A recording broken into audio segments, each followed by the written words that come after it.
period. Besties, what's up? My name is Meg. Welcome back to my channel. In today's video, we are doing my take on 10 of the internet's most unpopular book opinions. Now, that being said, I did not ask anybody, I asked ChatGPT. So why don't we get right on into this video?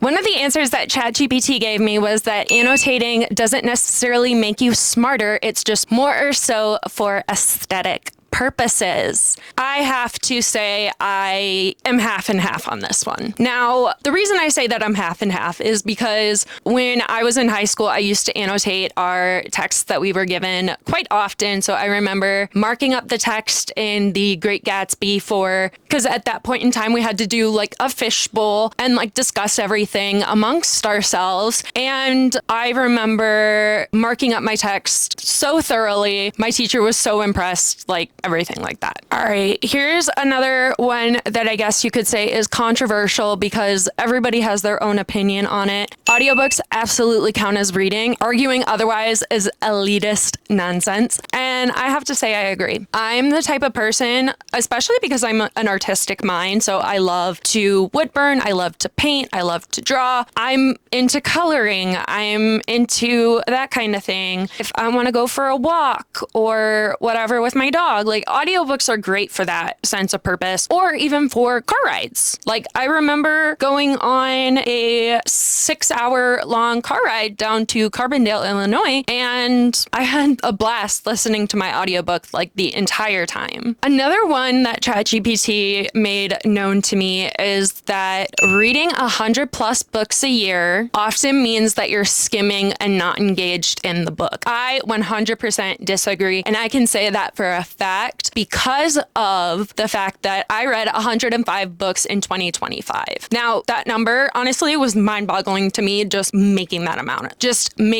amount of books read, just plain and simple. And I say that now because at that time I hadn't reached 100 books. So I was, of course, in that mindset of how could anybody read that many books? And I really didn't believe it till I put myself forth the effort. And the way that people can reach that 100+ goal is by priorities. Where in your day does priority take place for reading? Oftentimes, doom scrolling becomes in place of what we consider reading time. I know personally, I read to avoid doom scrolling. At one point in time, my parents had an intervention because I was reading too much. And then I brought up the fact, what's the difference between me reading too much and me sitting on my phone and doom scrolling or me binge watching TV? Like, come on. It's honestly just all of where your priorities lay and just how you view things. So really, you just gotta know yourself and know, okay, if you really are determined to meet that 100+ goal, you really have to ask yourself where your priorities land. Even that's reading 100 pages before bed, reading for 30 minutes a day minimum. Just in order to make that goal, you have to make it a priority. But don't put others down because you're upset that they hit 100 and you didn't. You just didn't put your priorities where they should have been, if that is where you wanted your priorities to go. Another book take is that reading multiple books at once is chaos and actually lowers immersion for readers. Now, I will 100% disagree on this, and I am saying that because as of right now, when I'm filming this, I'm currently in the middle of 3 books. 2 of them have been put to the off burner. One of them being the last book in the Zodiac Academy. I remember everything that's happening and everything. There's a part of me that just doesn't want that book to end, so we just haven't really gotten there yet. Another book that we are in the middle of is Releasing 10, which is the 6th in Boys of Tommen, and I'm putting that one aside.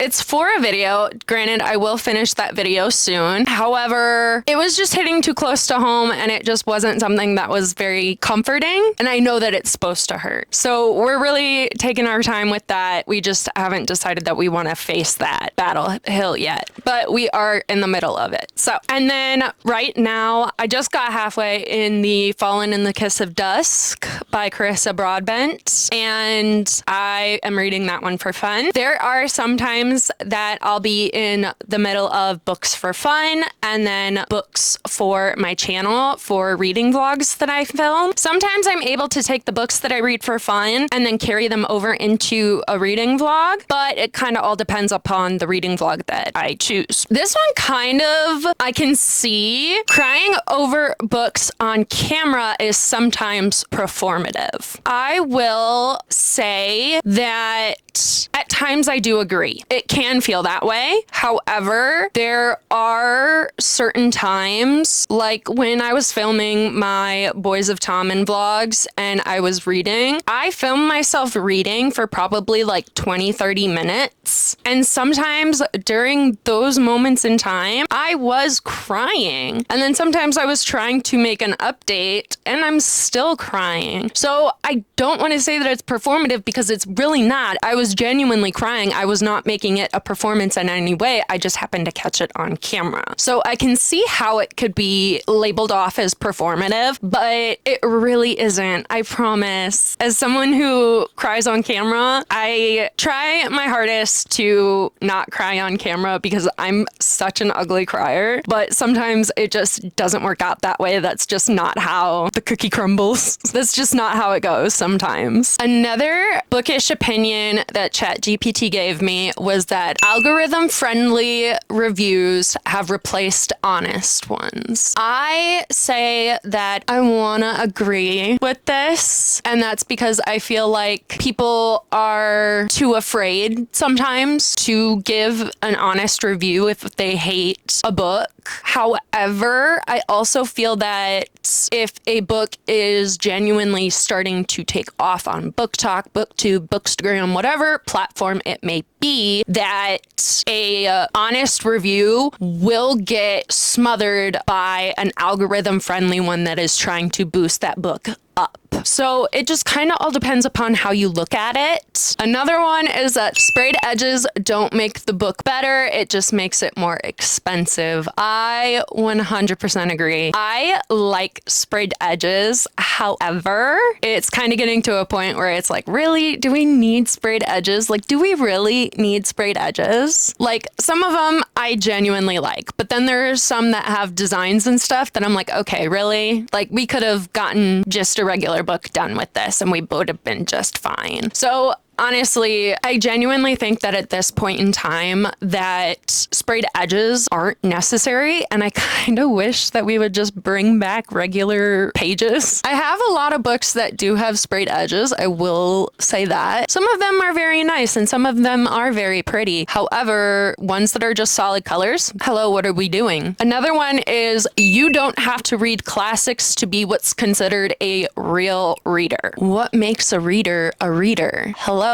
reading words, whether that is fan fiction to dark romance to fantasy to classics to mystery thriller to horror. Like, as long as you are reading, you are a reader, period. As long as you are reading, you are a reader, period. I don't want to hear anybody saying, oh, well, you haven't read the classics. You don't know the classics. Okay, the classics may just not be for me. Granted, I've read a couple of considered the classics. We've read The Great Gatsby. We've read To Kill a Mockingbird. Really, like, what makes me a reader reading Wuthering Heights or not? I'm still reading a book.